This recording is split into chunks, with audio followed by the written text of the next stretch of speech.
Due to the subject matter of this episode, I've been asked to put a content warning on it. When you hear the beep, you're gonna have 10 seconds to change the episode. Or else, yeah.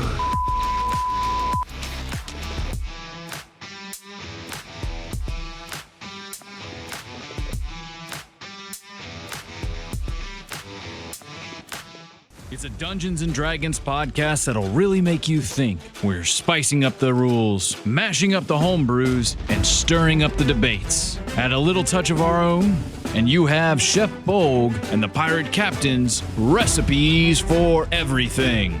With your host, the Pirate Captain. It's not because I took on an entire ship by myself and walked away unscathed just off good looks alone. Chef Bolg. I have in my rules for the original AG.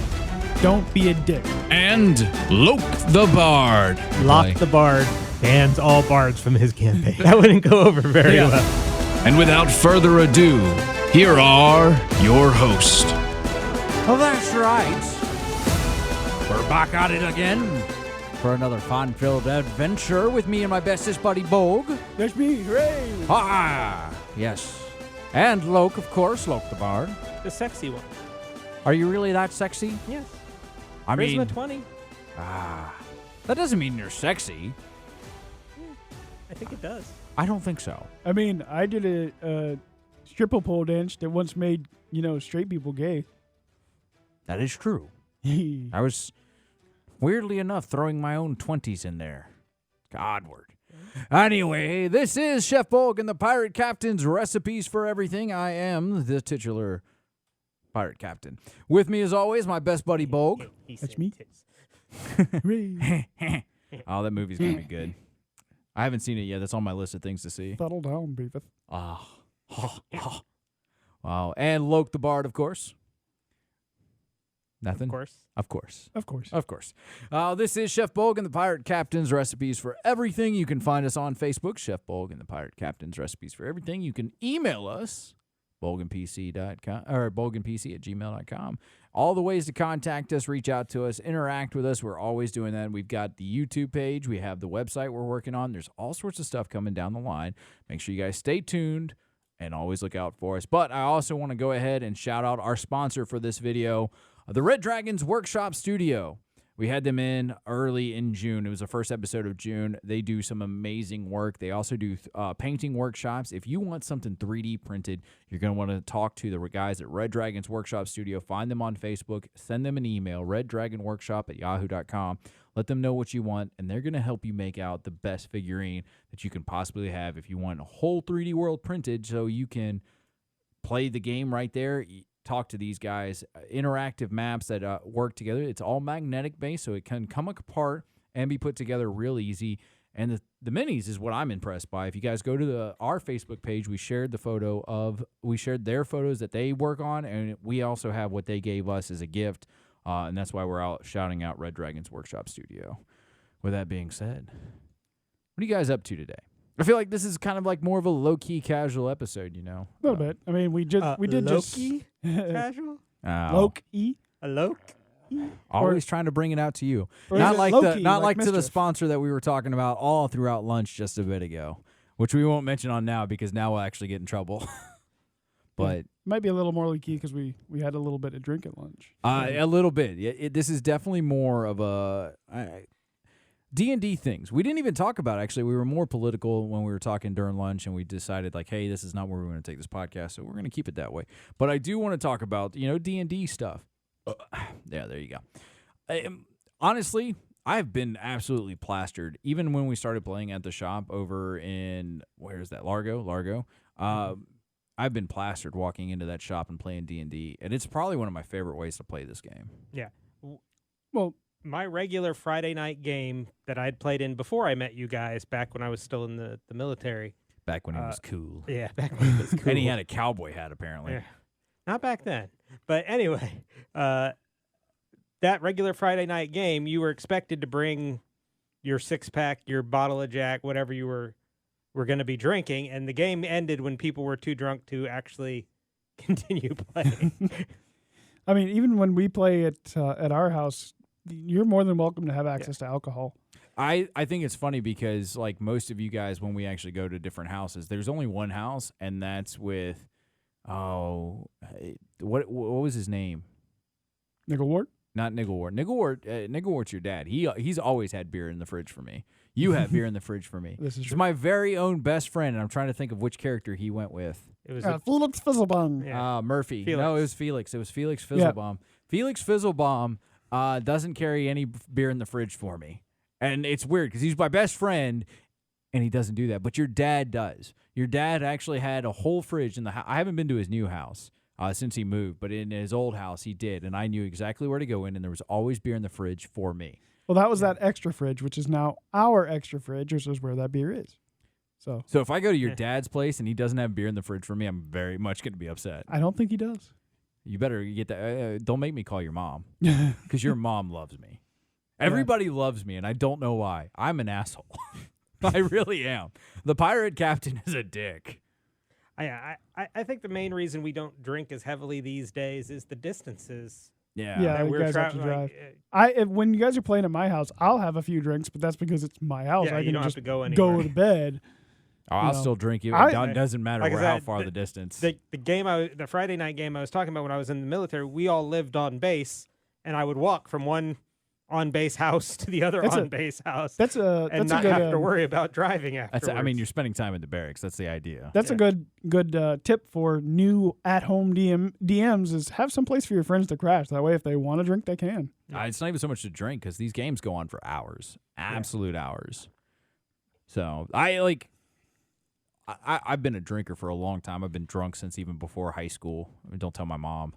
I don't even think she listens, so it's okay. But Fire Captain's mom. He's Yeah, drunk. not again. I can always I can expect my mom. Like if I were to picture my mom in an episode of this, it would be Mrs. Krabs from SpongeBob. It would just be the voice of Mr. Krabs with like a flange on it to make it sound higher. Nothing. No. That's terrible. My mom doesn't sound like that, but anyway, I've been drinking since middle school. All right, I grew up in a small town. That was the idea. All right, you had nothing better to do. What are you going to do? Drink. So I've been drinking since then. In fact, when I got back from both my deployments, I drank all the time. I spent like 2 weeks worth of pay at a bar in 2 nights.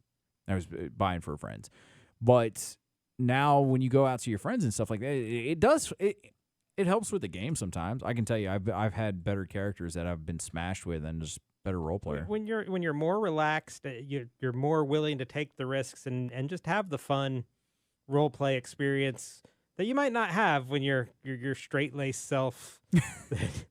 Not that anybody in this room is really the uptight, straight laced type, but Excuse me, I only drink Prosecco. Have we ever had anybody that's been like that uptight about us? No. they didn't last long with oh. our group. Well, not that played with us, but when we went to the Sarasota Ren Fair, they were a little like, who are these drunk people that are down from Tampa? Yeah. When we were still playing in the game store, I remember there's a couple times where we had people who showed up for one session and never came back, and they were like, "This isn't what the kind of game I'm looking for." They were just the more straight. I didn't like the dark jokes, and I don't like the pirate captain. Yes. Well, no one asked what you thought, really. But I mean, we've never had those. I'm trying to think of. Yeah, that shop though, you can hear it from across the shop. My character's got a 12-inch penis. It's huge, and I don't know what to do with it in both hands. Yeah.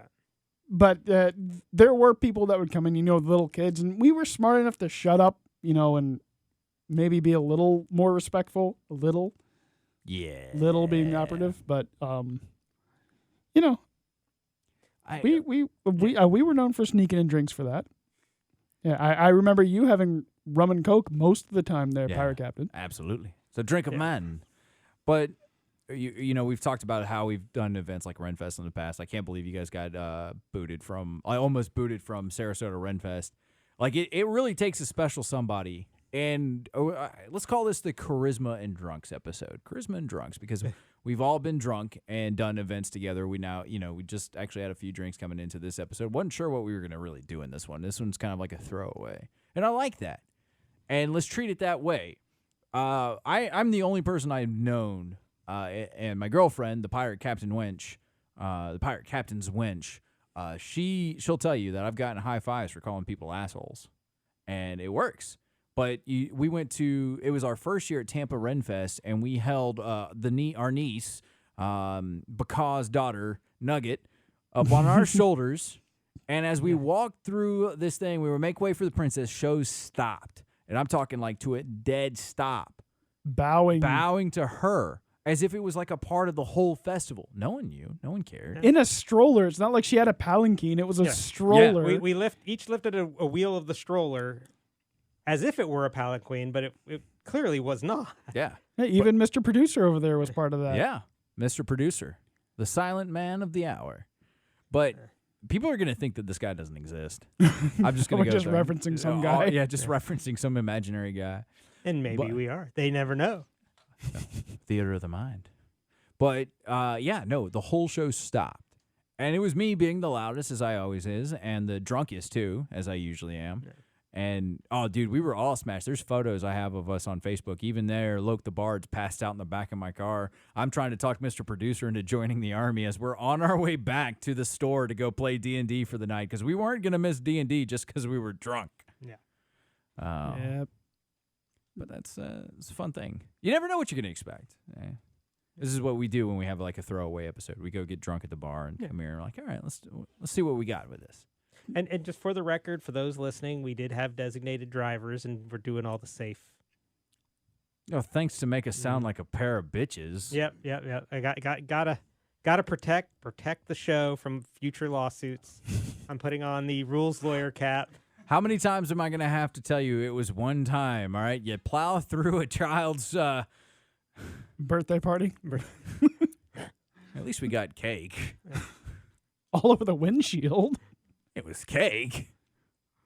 I mean, I'm not above licking it off, but yeah, they were pretty pissed off that we stopped to do that. But oh no, that never really happened. But yeah, we do. We take it easy, but it's a good time. Like I think, if you could make a drinking game out of D&D, what would you make it? What would it be? Oh, like easy ones, nat 20s and ones. I don't think that's. Shot. But you got like a 1 in 200 chance. That's taking a shot though. Taking just a drink of a beer or something whenever you miss an attack. Missing an attack is a good one. Yeah. I like that. Like every time you miss an attack. Ooh. You get a shot every time you roll a nat 20. You have to take a double if you roll a 1. Yeah, but how often do you roll a nat 20? Yeah. Last game I rolled. We know you cheat, so it's okay. Wasn't you? Loke, how often do you roll a nat 20? Let's get an honest answer over here. I mean, there's a couple per night, but you also, that's just to start with. Mr. Producer? I roll a lot of ones though, see? So show me on your fingers how many times he's bound and gagged. Loke had to bound and gag him again before he came in the studio. How often do you roll a nat 20? Yeah, there's only one Glamour Bard allowed to speak in this microphone. Get on the mic. Come on. His first time on the mic, ladies and gentlemen. I'm not very lucky. So there you go. It's not like, I think the math, me and Bakaw, we took the same math class at some point, and so we were sitting there. We always used to have fun, like rolling like the stat, like what are the chances you're going to roll this, and we do the math, and he'd correct because he's way quicker at math than I am. But I can't even say I'm sexier. He's got that hair. He's got that freaking hair. Damn it. Those luscious feathers. Freaking luscious feathers, man. I'm the baldest pirate I've ever met. But anyway, so you have, we figured it out. You actually have a very low chance of really rolling either of those dice. Yeah. So it wouldn't be a fun drinking game. I like the hit or miss Depends how many thing. rolls you're doing, though, too. I would make a drinking game after somebody casting like a top 10 spell list. Like you have everybody picks like a top 10 spells they could see somebody else picking, like a bingo card. And then every time somebody casts like Fireball or Healing Word, and you just cross it off your bingo card. What if you made it themed as well? Like if somebody casts a thing of Fireball, you have to take a double of Fireball. Ooh, okay, dude, we'd be all wrecked by the end of the night. Yeah. Hunter's I like that. They have D&D cocktails that my wife and I have looked up and made for like Hunter's Mark, and they are delicious. But think about like doing like a bingo card though with that, with like and not even just spells, maybe actions. Remember we had that guy that was always about the bow shot. Yeah. It was the weirdest thing is that he would never say it's like I'm gonna shoot it with a bow. No, I'm gonna take a bow shot. A bow shot. Take a bow shot. And that's And- actually what I want to make a drink now. It's the Pirate Captain and Chef Bolg's thing of Bowshot. The boat. He I'll might make listen that. to this podcast. Really? It's possible. If he does, then he can email us, Well, bolganpc@gmail.com. well, let's do it as it is. Hi, Bowshot. Hi, Bowshot. Hey, Bowshot. So that's what I'm saying. Like you end up having that guy. You knew he was going to do it. Yeah. So everybody makes a bingo card of like what they're like as everybody but the DM, or the DM makes it because he knows the players better than anybody. One thing for each player tick. Yeah, and you have to make a couple because bingo cards is 25 squares. So you have to have each player kind of gets like 3 or 4, so you have it evened out. Even the DM gets in on it, and anything that they say, or you have the players fill out a bingo card of what they do. They're trying to win bingo, but at the same time they're taking shots. I think that's actually a pretty fun drinking bingo game. You want to get really messed up really quick?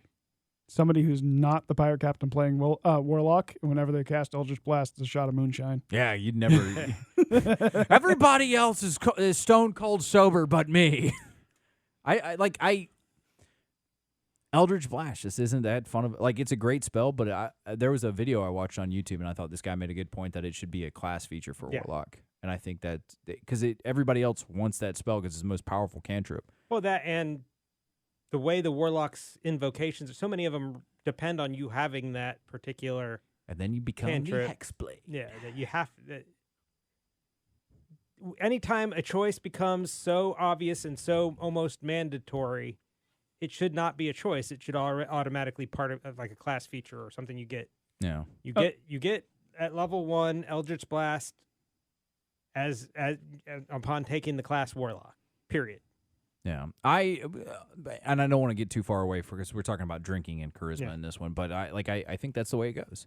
We'll save that one for another episode. But I could see it because how many other people are like, I tell you what, it's a single shot for any Warlock in the party that uses Eldritch Blast, but it's a double shot for any other that's not the Warlock class, and a triple shot if it's a Bard. Yeah, I'd like if we were going to do a bards. D&D drinking game. I'd like it more along the lines of the thumb on the nose type, where if anytime somebody uses Eldritch Blast, the last person to put their finger on their nose or whatever the hand signal or you decide to use, whoever's the last one to do it has to do the shot. That way, it's not the Warlock then is encouraged shot. Eldritch Blast, Eldritch Blast, Eldritch Blast. Speaking out of character about an in-game moment, finish your drink. Yeah. Oh yeah, that would be good. Anything out of character, everybody, it signals a. The thing is, the more drunk you get, the Mr. more you're going to do it. Mr. Producer's got the meme up for us. It say the line, Warlock. I use Eldritch Blast. Ah! Oh, we'll share that to the Facebook. But yeah, no, there's all sorts of like tongue-in-cheek things that you could do. Like Druids using, I don't know, Druids using Wild Shape isn't like I played Druid of the Spores. And I like Druid of the Spores the best because I'm somebody who enjoys like the poison style gameplay. Granted, everything's immune to poison, the bastards. Yeah. But I would do that. Like I think that something other than Eldritch Blast. What would you see? And not raging barbarians because that's obviously stupid too. A bard tries to seduce somebody. They have to finish a sex on the beach before they can do it. Before you can even roll to attempt to do it. Yep. And if the encounter's over by then, too bad. Oh man, you had your shot. You had your drink. Yeah. I could see that. That would be fun. I think it would be funnier with girly drinks than just straight beer. Oh, or something. dude, I like fruity drinks anyway. Like fruity, you're gonna get more jacked up off a fruity drink than you will of any straight. You want to rage? You want to rage, barbarian? You got to finish this appletini. I honestly would. I could see like a. You guys seen Scrubs, right? Yeah. You got JD, obviously the Appletini and JD's favorite drink and stuff like that. I could see that, but somebody like a Dr. Cox personality comes in and it's just like, this is bold. Drinks his Appletini and rages. And that kind of person's much more likely to play the barbarian too, so that makes it even more fun. Yeah. Okay, what say you, Luke? What would you, if you could create a drinking game off of somebody, what would you? Off of somebody. Or something. Anytime the rogue tries to pick somebody's pocket. How often does that happen even in your games? Freaking all the time. They think because they're a rogue of some kind, they have to steal from the party, steal from the shop, steal from the... 100% be honest, in the last few sessions, how many times has that actually truly happened? We've had no rogues in the last few sessions. Oh. All right, well, I know what I'm creating. I mean, I gotta live up to the hype. Yeah. I mean, I am the roguish anyway. I am a swashbuckler rogue. How many times when you have a rogue in the party, are they stealing from the party themselves? A lot. A I could lot. say that. So yeah. Yeah. Does it count as stealing from the party if you're just skimming from the top? Yes. Yes. Damn it. Fenris then stole a lot. I had a rogue that stole gold. And that was it. He Mhm. wasn't interested in like materials, but he just wanted gold. Why? Right. I want to go buy an island. I want to go live by myself on my island. You wanted to buy an island. I made a city from the ground up. You destroyed a city. I rebuilt the city from the ground up Okay. with money I still had from the campaign. Yeah. It's still not as good as me absolutely taking everything that you had dropped out of a pair of pants, stuffing it in the pants of an unconscious body, carrying him down a flight of stairs of a castle, throwing him across the wall, shanghaiing a ship, and becoming the greatest known pirates ever to sail the world. So says you. I mean, that's the only thing I ever need. Drinking game one, right Almost look you like you took over an entire pirate ship with nothing but your good looks alone. there. I feel like that's exactly what happened. Oh man, I tell you what, that's my drinking game. That's my bingo card thing, referencing the dick face pirates. Well, in our group, that would come up a Oh, lot. you reference the dick face pirates. You got to take a cum shot. What's in that shot? Milk, vodka. I don't remember what's in it. Oh, Mr. Mr. Producer, Producer. could you look it up? Mr. Producer, what's in a milk shot? We'll come back to Mr. Producer. He wasn't ready. He wasn't ready for a God. cum shot. We're gonna have to make this episode explicit. Oh man, and we wanted to drink. Yeah. Oh, yeah. There's so many fun drinking Hey, games that you could play. The one who's the bard is shaking his head at this. A So. I know. blowjob shot consists of a half ounce No, of no, no. amaretto liquor. We're not looking for a blowjob. We want a cum shot. There's a difference. I'll be back. I bet you will. Oh, this is the first episode where the Mr. Producer actually gets to talk, and and all we're getting him to do is talk about dirty things. Yeah. This Dirty is a things are- Loke-heavy episode, isn't it? I mean, Damn bards. that's a, I mean, kind of an esoteric question. What would your character's favorite drink be? All right, what do you got? The cum shot is 1 part rum cream and 1 part Fireball whiskey. Oh. Oh, and you got to drink that whenever you reference the dick face Hey, pirates. That's a rough one. Yeah. Oh man, you're gonna be jacked up by the Most- by first cum 30 shots minutes are of the rough, game. Yeah. Cum shots are rough. Some shots are rough. That's, Oh So- man, yeah, this was definitely getting an explicit warning. So yeah, your character, Pirate Captain Loke the Bard Bolg, what would your favorite drink be? It can't be something. It can't be something basic. I'm not gonna Yeah, go and see- tell you it's a rum and coke. Yeah, that's what I was gonna say. It'd be easy to go with like the sex on the beach or the Well, that's why it's You based know. more on your personality and stuff like that. yeah. That, Let that me would just let me be- pull up a list of drinks real quick. I don't know because fantasy drink. I think it would have to be something fantastical like Like a mana potion. man. I think it's one of the ones we looked up. Hold that was on, like, hold on, right there, because that's gonna leave me. That's a created drink. If you could create a drink based off your character, I'm just looking for a basic. Oh, I've already drink. got that. Thank you very much. Yeah, I've okay, got 3 yeah. or 4 of them. Okay, but hold on. Yeah. So, you just gotta pick a drink based off of you, like what your character, like what you would find. You go into the bar. There are 3 strapping gentlemen and the pirate captain sitting at the bar. What do you find them drinking? I think Loke would probably be drinking something fruity, kind of like a wine spritzer or, you know. Sounds like a bitch drink to Yes, me. yes, because he's kind of he's a glamour bard. That- You know. Actually, what you've got pulled up right now is what Bolg would be drinking because it's kind of fancy, but it's also down home beer and champagne, the Black Velvet. Mr. Producer, what do you got? I think the pirate captain would clearly be drinking the blood and sand whiskey. Blood and sand. What the hell is that? That's right there. Oh, blood and sand. Okay, hold on. All right. So what did you want to drink there, Bolg? The Black Velvet. The Black Velvet. Where's that? Where do you see that at? It's right below, right there. Yep. All right. So I got that. I got the blood and sand. All right. So Bolg's Black Velvet cocktail. The Black Velvet is an interesting mixed drink that combines champagne and dark beer in a single glass. Yeah, that's definitely you. I'm Dude, you didn't. Did you even know what that was before we clicked on it? Because we were No. So we were looking at the Spruce Eats. It's an A to Z cocktail recipe collection, and he's like, "That sounds like something I would." Mr. Producer thinks that I am a blood and sand cocktail. Blood and sand is one of the few Scotch. Yeah, you got me there at Scotch. God damn, Mr. Producer. That's brilliant. I do love a good Scotch. It should be considered a classic. The complete history is somewhat shaky, but is accepted that it was inspired by the movie Blood and Sand, the original film produced in 1920, starring Rudolph Valentino. What is in it? The cocktail is beautiful and with a touch of sweet citrus, cherry liqueur. Great substitution for brandy because it has more natural cherry flavor in many today's. All right, round of applause there, Mr. Producer. Yeah, and real world, not Loke the Bard, the character. I would probably go more of an ale type, beer. We're not talking about something the real you. boring. We all know that you're a very something spritzer kind of boring. guy. Something boring. I'm a boring kind of person. Yeah, but Blood Locke and the Bard Sand is very comes with very flamboyant. Very. What does the blood and sand come with there, hero? freshly squeezed orange juice, which is great for the scurvy. You get scurvy. You give scurvy to him one time, and apparently you're marked for life.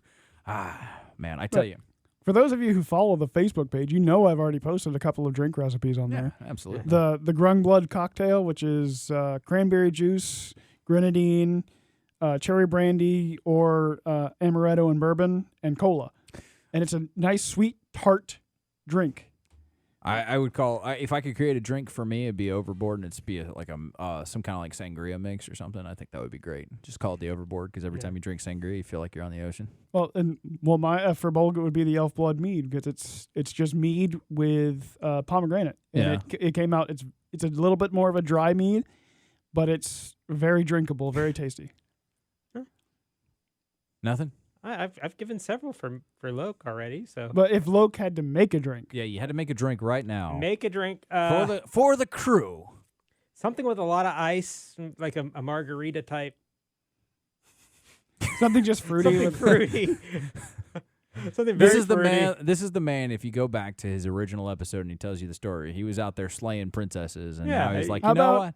I think I would be a margarita type guy. How about the upside down pineapple?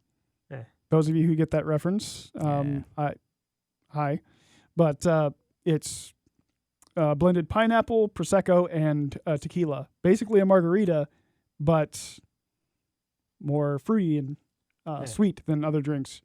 Because I'm just thinking, he's a bard, very out there, very bombastic personality. Yes, he's slaying princesses.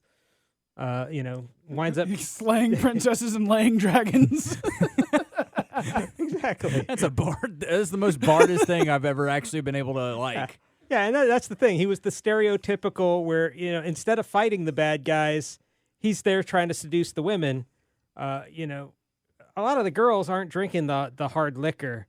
If you're drinking, you roll up with them with some whiskey. It takes a special kind of girl to drink that whiskey. You roll up with them with the little white wine spritzer. That princess will drink a white wine spritzer with you. Not when you're the goddamn pirate captain. Yeah. I walk up in there, I was like, ladies, I'm bald. And they're like, all right, I'd like to see where this is going.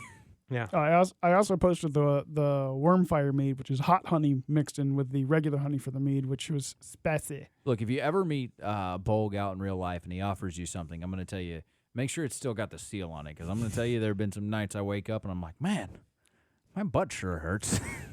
Excuse me. Oh, no, it's not true at all. But he does. He actually makes some pretty good drinks out there. I've had your mead that you had for everybody and you gave it out, and you're like, this is my first one. I was like, all right, man, I remember my first drink. It was pretty good. It didn't get me jacked up, but it was pretty good. The newest one I have is a pineapple mead that's really quite good. Even my wife likes it, and she doesn't like mead. And then I've got a pineapple cider that I've got to make. Finish transferring over. I almost didn't hear the D at the end of that. My wife doesn't even like me. I mean, you're not wrong. No, but we get it. She can't escape. We get it. Loke's still lonely. He's still trying to woo the mountain. The mountain. We were talking about I'll the mountain. climb that mountain someday. Now we really can't show the Mr. Producer's mom. She's gonna hate y'all. She ain't never met y'all. She liked me. We went to a comedy club, and Hold on. Can the mountain be in a podcast? Absolutely. Yeah. Absolutely. The mountain absolutely can. Oh, come in yeah. and talk. We got to explain, because she would be the best person to have like an episode about like, hey, how do you let your kid hang out with grown men? How do you feel about the fact that when your kid was 16, somebody in this very room made them make a wish to become the greatest wanker in the world? Yeah, that's gonna be a good episode. People are gonna be like, look, I don't care. You could literally have on Matt Mercer himself, but I want to know what the mountain has to say. It'd be an awkward first date, though.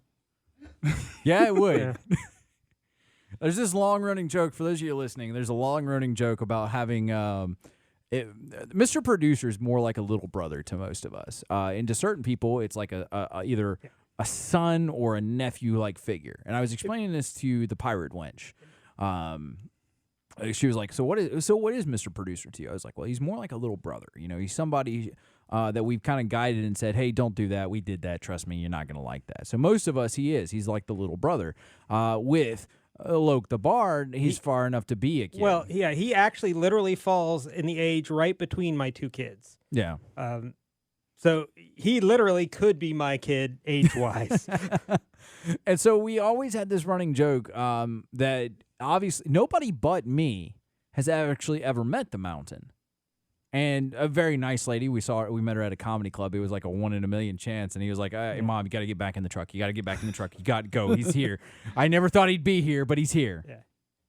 Yeah, you coincidentally met her. It doesn't matter. I still met her. So I pulled into the parking lot, and I pulled in next to her. And she gets out of the car. I get out of the car. I get out of my car. She gets out of her car. Because I couldn't carpool. She turns around and she sees me hugging a random man in a parking lot. That'd be me, the random man that goes up and hugs strangers. I don't know what was going through her mind. I don't think she does either.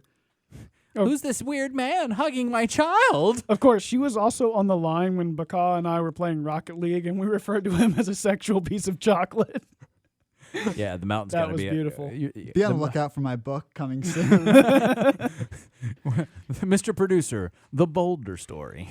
But it is. So I got to meet her, which is more than you guys can say. Yeah. Absolutely more than you guys can say. So I'm going to hold on to that legend. And I think that's part of where the joke comes from, though. I have no idea what her relationship status, what she even looks like. She's I've nice. never met this person, never spoke, never heard the voice, never seen a picture. That's a But step so the up. running joke has always been that I'm going to marry this woman. See, I've got a be his step above him because stepdad. I've heard the voice before. He hasn't heard the voice. Haven't seen her. Yeah. Yeah. So the running joke is I'm going to be his stepdad. The pirate captain still running as the grand champion of meeting the only one to conquer the mountain. Oh God. And that right there will be the promo for that episode. Man. But so yeah, no, nice lady, and that's been the running joke. So now we have like the father figure of Mr. Producer, and one day he'll actually get to be the father of Mr. Producer as he meets the mountain. What do you got to say, Mr. Producer? The boulder was already taken, so I'm going with Mr. Producer to avoid copyright violations. I'm conflicted about that. As am I. As am I. Yeah, I mean, who's really gonna sue us? We couldn't even get sponsored by No, don't say it. Don't say it in case they do. They haven't paid us yet. Don't say it. We figured out that they pay like what $4,000 for sponsorship. It's ridiculous. Yeah. Sponsor us, please, unnamed sponsor person. Yeah, if you're interested in sponsoring the Bulg and PC recipes for everything, send us an email. We'll actually Or a answer it. Yeah, just send a check. I'll be honest, and then we can really have nice guests like the mountain on. Oh, this is gonna Not be to say our guests haven't been good. In fact, I just when they got on the podcast, I sent them an email that day to get a miniature, the Red Dragons Workshop. Yeah. So yeah, I messaged them that day to get a mini from them because the one we got was such high quality. Oh yeah. So this episode is definitely a big thank you to them. Oh, it's a straight up. It's sponsored by the Red Dragon Workshop, so I have to throw it out to them right now. Red Dragon Workshop. Make sure you guys go find them on Facebook. Email them reddragonworkshop@yahoo.com. They're going to be able to hook you up with the most detailed miniature you can. If you have something already in mind, you can build it on Hero Forge and buy their STL file. This isn't a shout out to Hero Forge, but build to what you want. Get to these guys. They're going to take it and put it a step beyond what you can imagine. So speaking of miniature, it doesn't mention it at all, but what would be the worst mistake that you guys made while drunk playing D&D? Oh, that's actually a good question. Worst mistake that I could ever That try you to have- jump through a barred window. I don't know. Let's just pick something random off the top of me head. Yeah. I don't know, playing with an ex-girlfriend who wasn't interested in D&D at all. She wasn't my ex at the time, I swear. She wasn't an ex at the time, but Playing in She a was- game in which the end of the world was at stake and then causing the end of the world. That's every game, though. Every game the world. So I'm drunk at the last game of every game. Whatever. This is why we have to have our morality there. We call him Baka.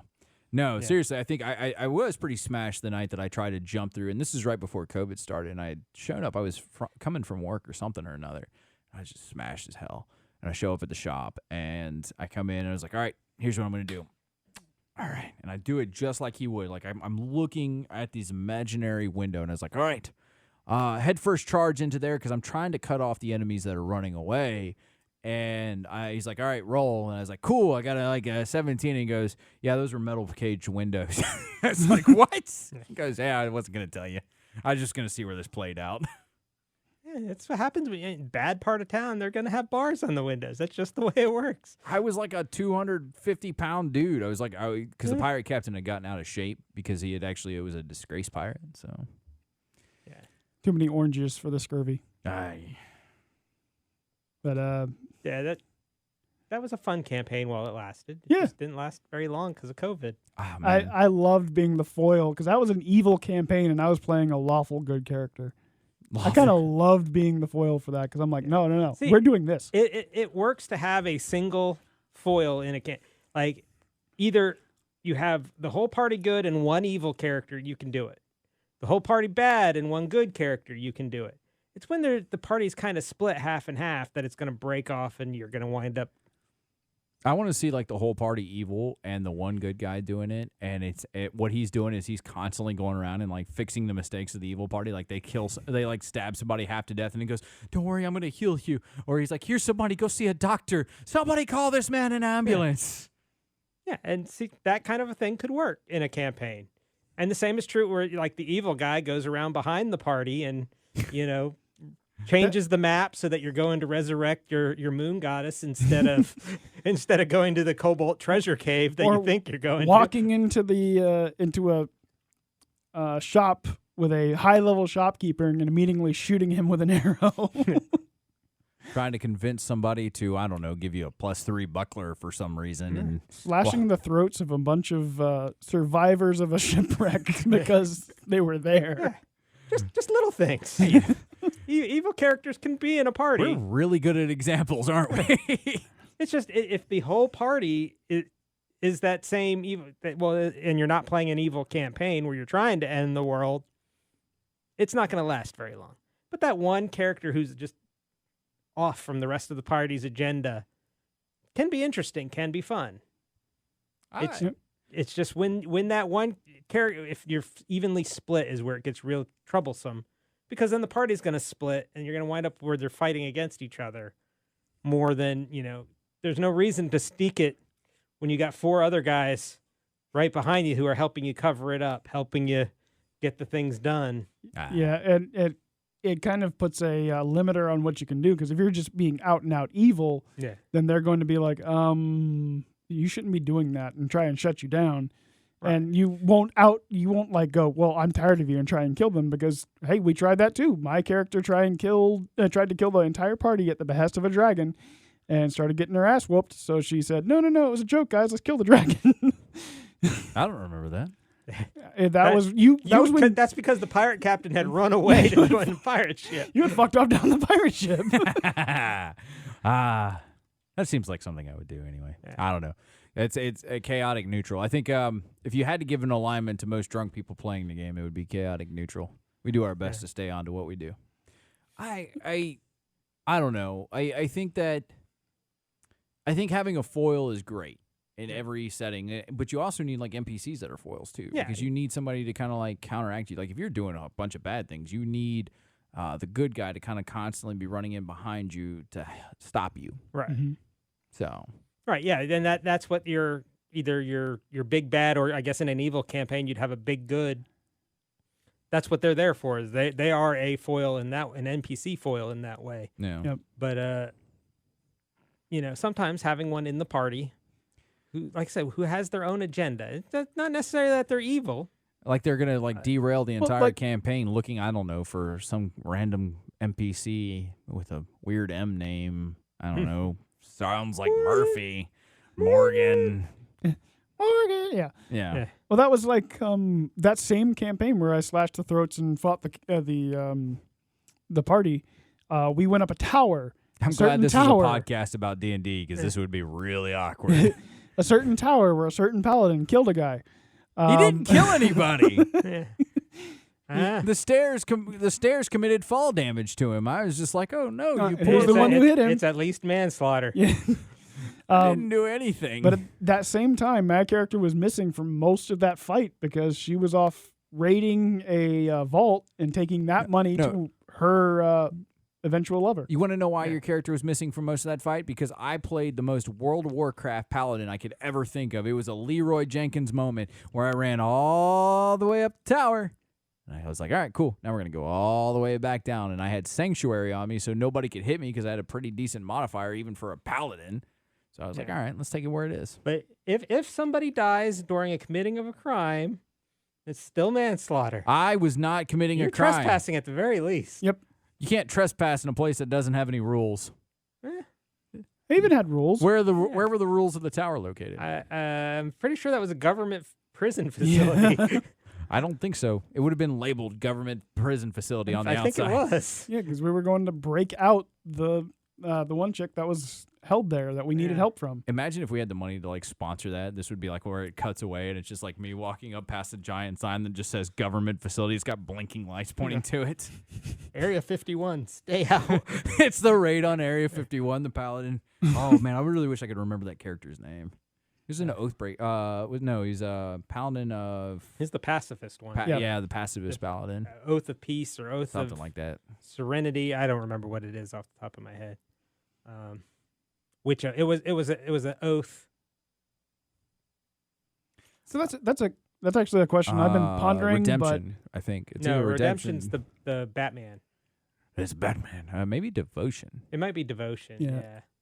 But that's a question I had been pondering that really doesn't come up in any other episode Yeah, it's topic I Devotion. can think of. Is what's a class or subclass you just have no interest in playing? Bards, any of them. Okay, but what's your real answer? Bards, any of them. Like anything I can. We've had this argument with me before. Anything I can do with a bard, I would just rather do something else. Why monks? I don't like monks. They don't fit to me to the setting. Why? And unless you're playing, like an Eastern oriented. I don't even know. I think that because I think the way the monks are designed a little bit, yes, because you're thinking of we're all thinking of like Tibetan monks, but I think if you played them more like, I think if they were more not less hand to hand, more kind of like mace and scepter-y kind of way, you would see them kind of like, I don't know, Catholic monks, which you would kind of expect to see a little bit more. So I could see your argument. You see, but the type of monks that you're thinking of would be more what the paladins actually are, the church knights. Yeah, but those are when I like think of the Knights Templar were technically monks. So so you have a paladin that's more paladins are wearing like heavier armor. They're more like the upfront knights, but the monks themselves were guys that actually kind of like maintain the church and the monasteries and stuff like that. Yeah, but they're not the fighting monks of Right. D&D. Well, I mean, some monks actually did learn to fight. They still had to, for the. There was a great book series by R.A. Salvatore that was his Demon Wars follow-up. And one of the characters in there was actually a monk that he used unarmed fighting, but he fought more like a pugilist than anything else. Yeah.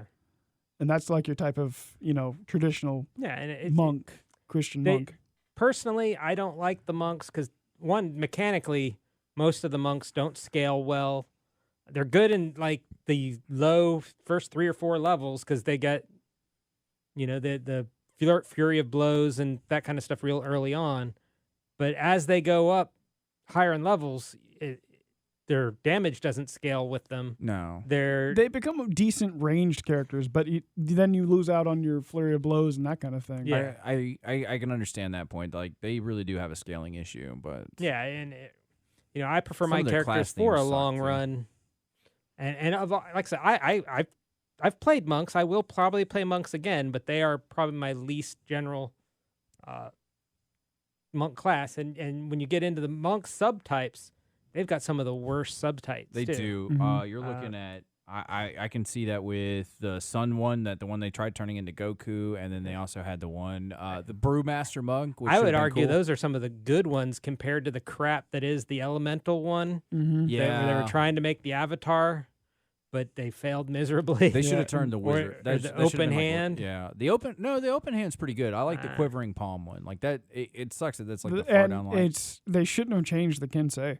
The Kensei in the UA could use any weapon as a Kensei weapon. That meant you could go spinning around like a top with a greatsword. I Yeah. liked attacking Yeah. people with yo-yos. But that, Yeah. I Yeah, like it- monks, but yeah, I do see that their efficacy in later levels is entirely based on their luck of rolls and ranged weapons. What say ye, Bolg? What would you not play? I'm not a fan of druids or paladins. And it's not a mechanical thing, it's a thematic thing. Just not my type of character. I just played a druid for the first time in 5th edition as a one-shot series. It was actually a 2-shot in May of this year. That's how long it's been since I've played 5e since shortly after it came out. That's how long it's been since I picked a druid. And then my only paladin was in that short-lived evil campaign. It's not my style of character. I've played rangers more than I've played druids. Rangers seem more interesting to me than druids do. And if I want to play a paladin, I'll play a cleric. Yeah, if I had to pick one myself, and that wasn't the bard, which clearly, if I had to pick something that wasn't the bard, I'd honestly say it'd probably be the ranger. I think the ranger just is so lackluster in what it's trying to do. I think it's trying to be good at everything else that like all the martial classes versus being like one of the magic classes. See, and I don't know. My love for the ranger may come from the old editions because in the 2nd edition, D&D ranger, that ranger was the class that everybody wanted to play, but you had to have, like the paladin, you had to have special stats and special circumstances to even be able to try to play a ranger, because they were a specialized class underneath the fighter. Yep. Yeah. Two of the most badass characters in Forgotten Realms are technically rangers, even though now they're switched over to fighters or other things. Yeah. Dritz Do'Urden was a ranger, and Minsk was a ranger. I mean, I remember playing Baldur's Gate and seeing ranger for Minsk, but yeah, it was true. Back in the day, he was a ranger. I Yeah. would rather see like the fighter be the base class, and like actually paladin and ranger be a break off of the fighter. Yeah, a subclass. That's the way it was in the old editions. Was they were subclasses of fighter, which then just like the arcane, the Eldritch Knight. Eldritch Knight. Thank you. I was blanking on thinking arcane trickster for the rogue, but Eldritch Knight and the battle master are nowadays. You could almost make a ranger with today's Eldritch Knight by picking Magic Initiate and taking Hunter's Mark. We don't Yeah. talk about magic initiate.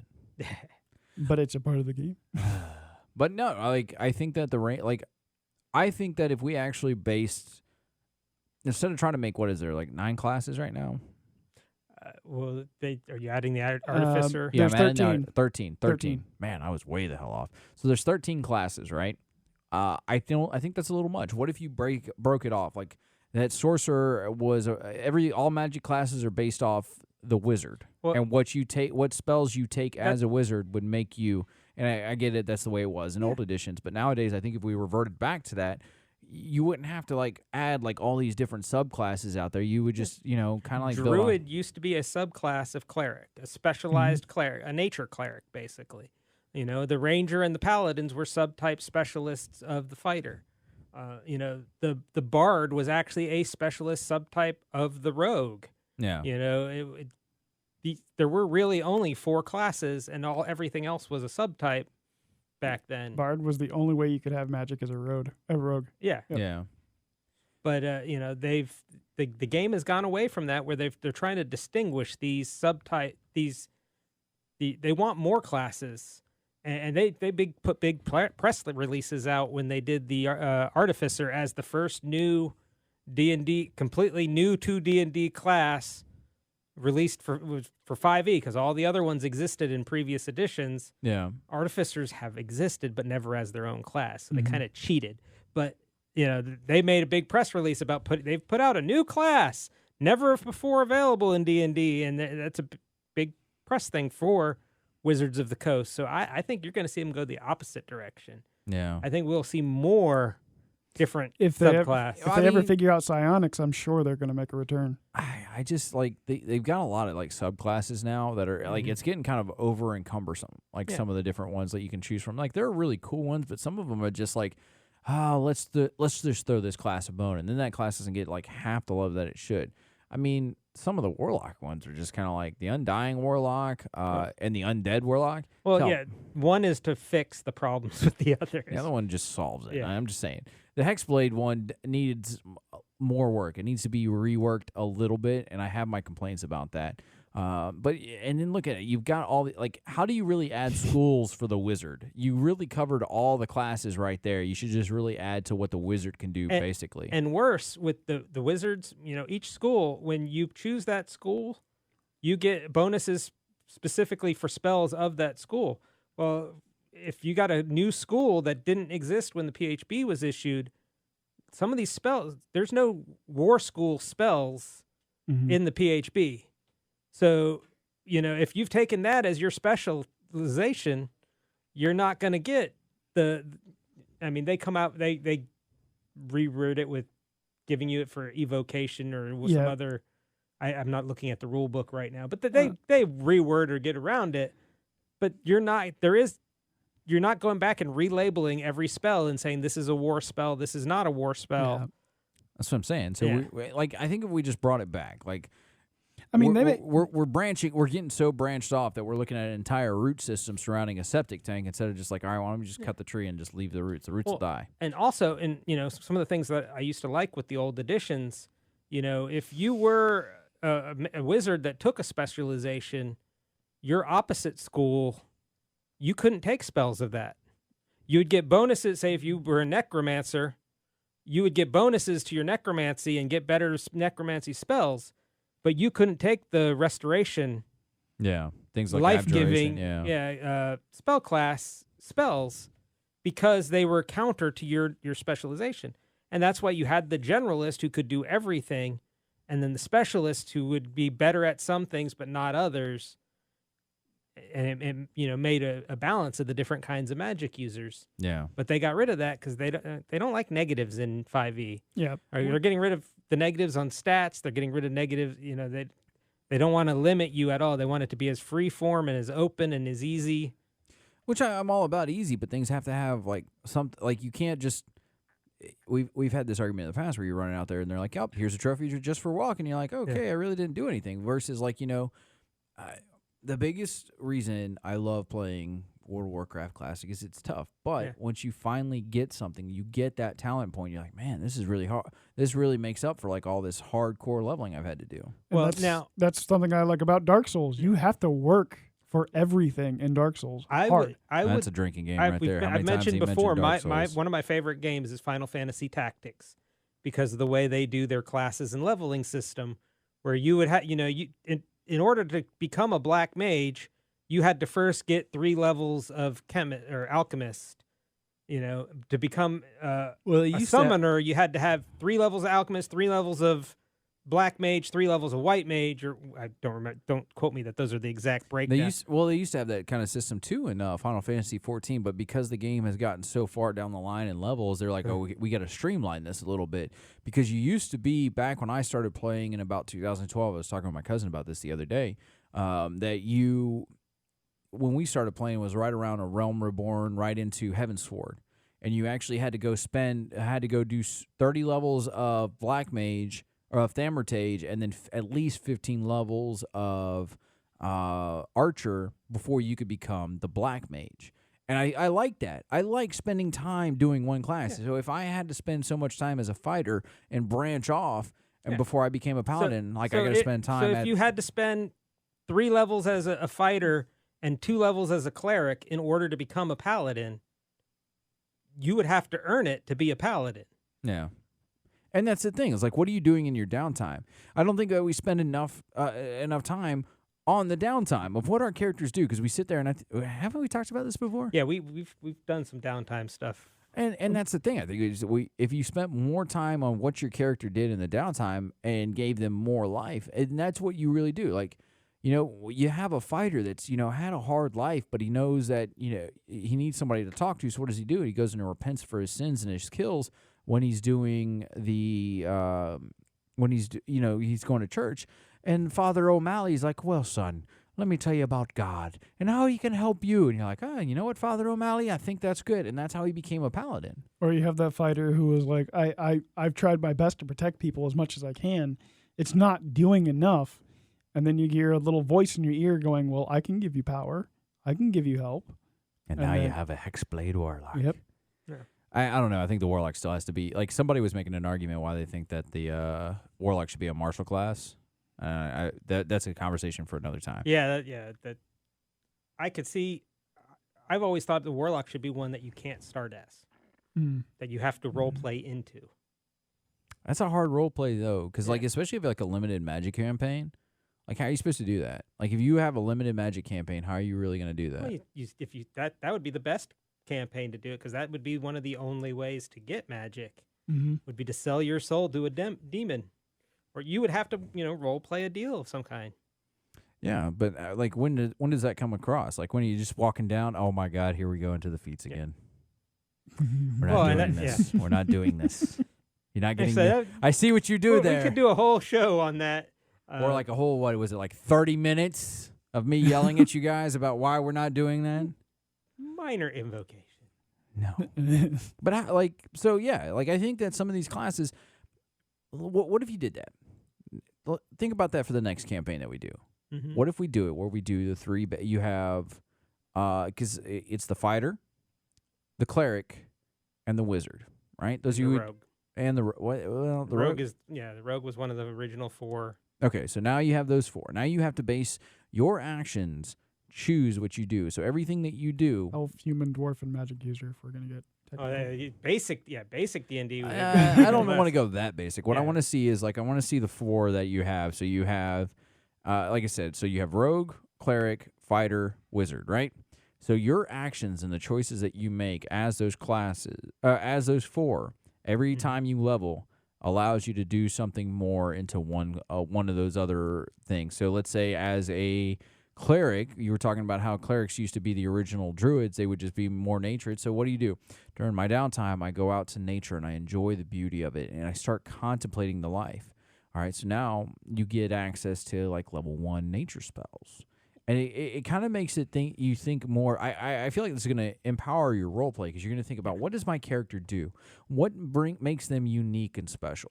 Yeah, well, but that goes back to where you're complicating the system to the point where, especially with a large party like what we have, keeping track and scoring that and keeping it fair and balanced to the, you're taking the time and going to nature and learning this extra bonus on your downtime, whereas Bulg is spending his downtime getting drunk in the bar.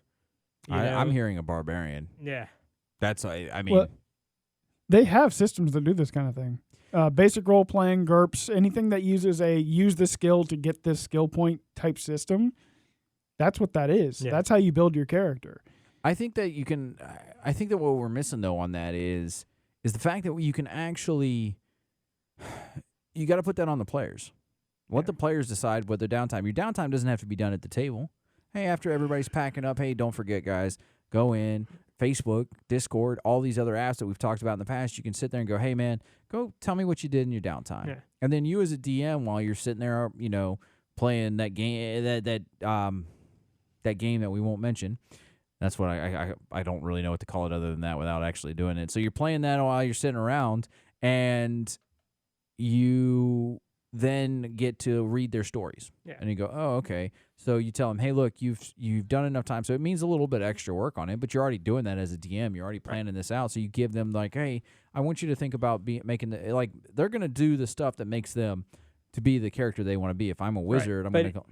As a DM, if you're spending 10 minutes per player going through this, party of 3, that's not too bad. That's 30 minutes. Party of 8, you're now at hour and 20 minutes. I'm not asking you to bulk out an entire story where he's got a whole light novel and he's expecting you to read it in a day. No, hey, look. Excuse me, 7 short stories. Thank you very much. Yeah, it ends up turning into a series, and you're like, oh, man, I'm kind of invested in these characters now. All I'm saying is, it's like, I want a paragraph about what you did in your downtime. Even just the paragraph, and it's short, you take the time, you talk to them about it, you go through, okay, this is what you got out of it. This is, okay, from now on, just that little conversation with each of the players at the start of your game. I said, call it 5 minutes. Times 8 players. We spend a lot of time with 40 minutes. No, I don't even think it's like, I think if you're spending 5 minutes on that, yeah, you're spending way too much time. And that's you've got a minute to tell me what you did in your downtime. Go. Yeah, it's on the DM, but it's also on the player. We've got players at our table that wouldn't spend that time. They wouldn't do it. They spend. You got to put a little bit on it. We put a lot on DMs. I don't think we put enough on our players.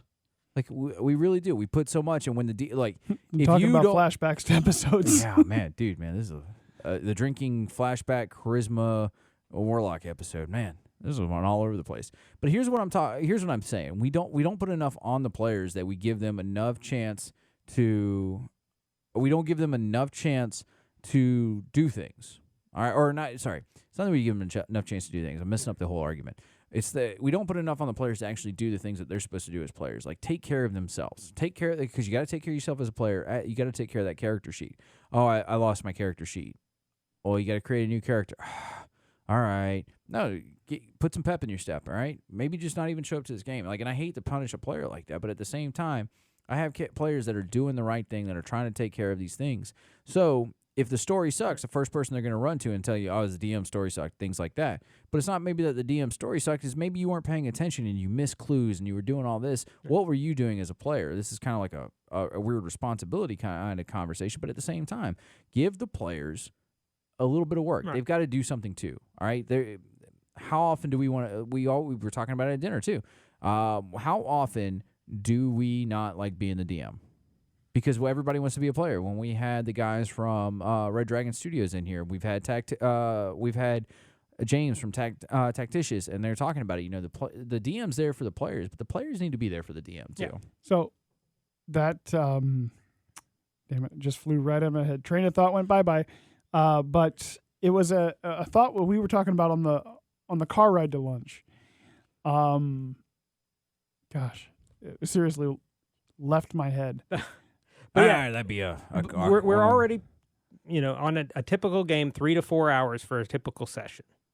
Right. Yeah. If we cut 30 minutes to handle this in between down a week, sometimes you have more than 2 weeks. Okay.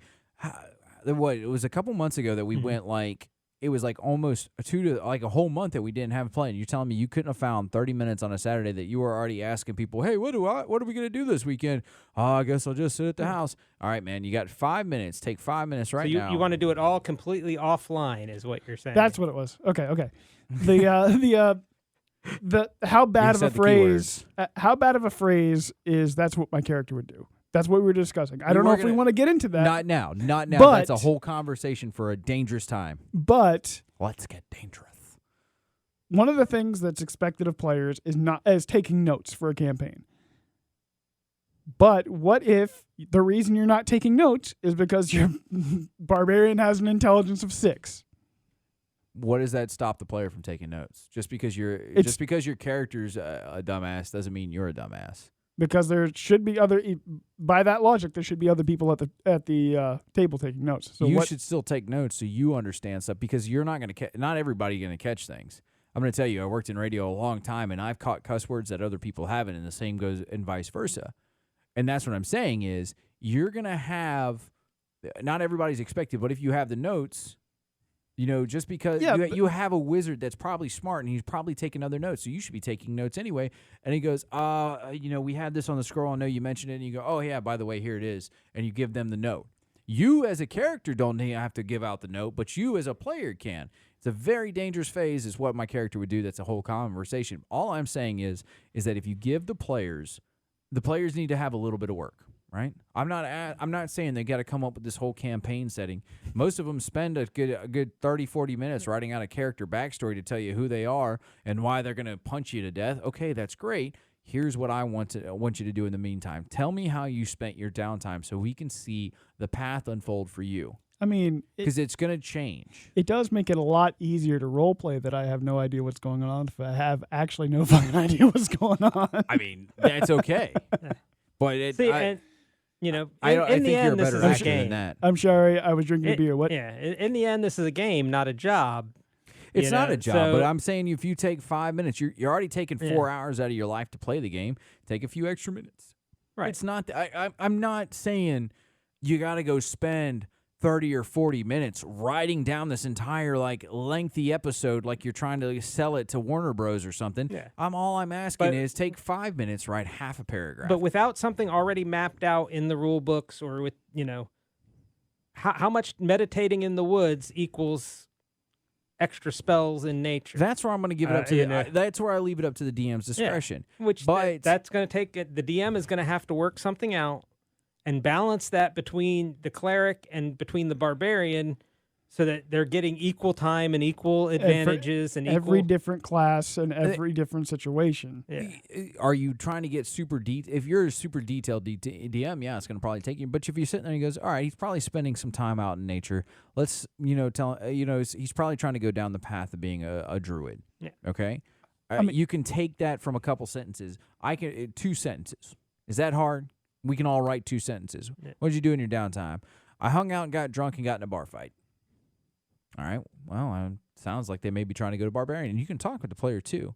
Pick up the phone. Talk to your players. I mean, but even you have rules that were instituted in earlier games that we don't even use anymore. Or making up spells, writing scrolls, that kind of stuff we don't do when we did it in the first games. I put the effort in my games to put in rules for, if you want to make your own spell from scratch, that's not something that's in the books. I've got rules in my system. That's okay. That's in my 0 session every time for the players to take advantage and create these spells. But you know how often they've done it? Not often, because it's kind of like a difficult process. It's not even that difficult. It's just explaining it and doing what you said, 2 sentences to the DM, and nobody's really doing it. Nobody bothers to do it. Okay. So then you lose out on your downtime, and when you're stuck as a cleric for the entire time, it's like, look, I've explain it in the 0 session. Explain it in the 0 session. I'm not asking for you to come out and say in the middle of a game and go, all right, here's what's going to happen. No, I'm saying in the middle of a 0 session, say, hey, or in the beginning of the 0 session, you go, hey, this is how it's going to kind of work. I just need 2 sentences from you. All right, I know plenty of these guys that are sitting around. I guarantee if I looked on right now, I could see how many people are playing World of Warcraft, what they're doing on Discord, things like that. Maybe even mention them on Facebook. Hey, anybody want to get together and see a movie tonight? And how many of them go, oh, yeah, I could definitely go do that. Think about that. All I'm asking is take 5 seconds, take 2 sentences, hung out at a bar. It doesn't even have to be a complete sentence, as long as it's a sentence. Hey, I hung out at a bar. I got no fight. But that's why they do it now this way, why it's so approachable that the casual player doesn't have to put in that type of work. The DM doesn't have to put in that type of work. So, all right, I'm not arguing on behalf of the casual. I think I'm arguing on more against the hardcore like we are. Yeah, but this game, 5th edition, is built more to be approachable for a more casual player. Yeah. Where we have started campaigns where we were farmers to begin with. Yep. And had to go from there. So you're going to tell me that we can't do it from we're giving you a little bit more of a buff at the start of the game? I'm not saying that we personally couldn't do it. I'm just saying it may not be a good idea That's as a general. So I think that's where we're at, though, Yeah. is that I'm trying to argue on the behalf of us as a group versus, as a whole. And I can see where, definitely as a whole, this is probably a bad argument, but us as a group, it's probably a better argument. For us, it may work, but even I think we have people in our group. Yeah, I was gonna say even our group. I could think of probably 3 members of our group who would choose not to participate. And if you and I are drinking, it's not going to come across that intelligible. Oh, when no, we're trying to no. write shit down, I write pretty like I'm pretty legible and verbal when I'm drunk, even when I'm slurring a little bit. Yeah, but if in our group of 8 would probably drop down to a group of 5 pretty quickly if we tried to implement something. It's already been dropping like rocks, so I don't even want to get on that one. So my situation is hopefully turning around that I'm going to actually have a few more, so I can be able to be more ready and available this year than I was last year. But at the same time, it's just asking more out of the players. I think that's in the end. This conversation is where I wanted to get to. Is I just want more from the players. If you as a DM are putting in all that work, why not? I'm not asking for 50-50. It's a DM. I'm asking for maybe at most 80-20. No. Is that too much? So you're saying that they're not putting in 20% of the work As players? Yeah. Yeah. I mean, I think that's fair enough to say. if it's in it, You put in your backstory, and in case of Loke the Bard, he's actually done a really good job of incorporating your backstory. And some players have putting in a lot of work towards their backstories. You and I both do really well on it. They're sometimes novels, and it's annoying to read. Both of ours, trust me, I've read both. I've gone back and looked at some I've of my gotten old better ones. about that. I've intentionally made it short and sweet. So, but here's the thing, though. At the end of the day, he's going off, he's doing these, he's giving characters things that actually play into their backstory, and these characters are sometimes just throwing it away. And it's hard work that he's put in. Like I said, I think most players in general are doing about 10% back. They're giving about 10% back to the DM's working 90%. Loke, you're kind of like over there, kind of like shaking your head. Well, I set up the way I set up my campaigns. You're doing most of your work up front, including myself. Right. I build my campaigns in advance. I get your backstories in advance and build, those touchstones that, into your backstory in advance. Sometimes you actually have to fix it to build the whole world around your backstory. Yeah. So Pirate Captain. I will do that. But then in the weekly game, my weekly games, the way I run my weekly games, it's almost an autopilot. It's I'm picking out the monsters you're going to fight. I'll pick the story, where you are in the big outline. So you're at story point C, you probably make it to story point D, and so I'm not putting a lot of time into the prep in the week, and I don't expect the players to put a lot in between, because you are, as the most I expect from them is to have leveled up their character if they leveled up the week before, to have wrote down the treasure they found or the gold and that's they barely found. part of a 10% that I'm talking about. That is all I expect. That if is all I I could get ask a 20%, they would come with their stuff already leveled up from the week before. Got plenty of time throughout the week. You tell me you can't sit while you're sitting there at the table? Well, where I'm arguing is that we put in a lot more percent just on the role play. The DM can toss around stuff that we've done based on our role play. I'm not attacking us as a group, so I want that to go out there. Prep, I'm talking in general. Play. Yeah. Most players that I have seen and experienced throughout this world have done 10%. And if 10%, I'm going to be honest, even if 10%, you're probably well beyond what a lot of people are doing. All I'm asking is that players kind of meet the DMs. I'm not asking you to meet them in the middle. You shouldn't be helping them build a whole world. No, that should be the DM's job. I'm asking for 20% of the work. And I don't ask for that. And I ask you to show up with your stuff leveled. That's pretty much, and have written that would down. honestly, I'd consider 15% at the most. 10%, 10% at the least. See, have your character leveled. Have written down any treasure or magic items you found the week before, so that you don't forget you had them, and that's it. And show up. Those are all I need from a player. That's like 10%. Yeah, I'll give you a recap of what happened. I'll fit you into the story. I don't need the extra. All I need is that little bit. And I guess where my argument is coming in is that I'm seeing it more of prep as 40-10. DM puts in 40, players put in 10, which is right at that 80-20. You can't do where a percent. 50%. You can't do a percent out of like not a whole 100. 50% is in-game interaction. Because that'll assign the prep for the next improv session. is what Yeah, he's saying. improv. The Yeah. improv this week is part of your prep. Yeah, because it's But the you don't actions know, of you last don't know week your will you don't know what your character's going to end up having to do this week. exactly. That's why it's important to the next week's prep. Improv is all about doing something on the spot, though. So that can't be 50% because you don't know what you're going to be doing on that spot. You don't know what's going to happen. The only person That's that why knows it's not is prep. the DM, and that's the 80%. Okay, so you guys are saying prep is the whole percentage. I'm saying the game itself. Yeah, we're talking just the prep. The Just- percent from the time you stop playing to the time you start playing again. Yeah. The Then- actions you take. Then by during that my time. math, I'm agreeing with him. 80-20. Thank you. That's all I needed. All right, Yeah. guys.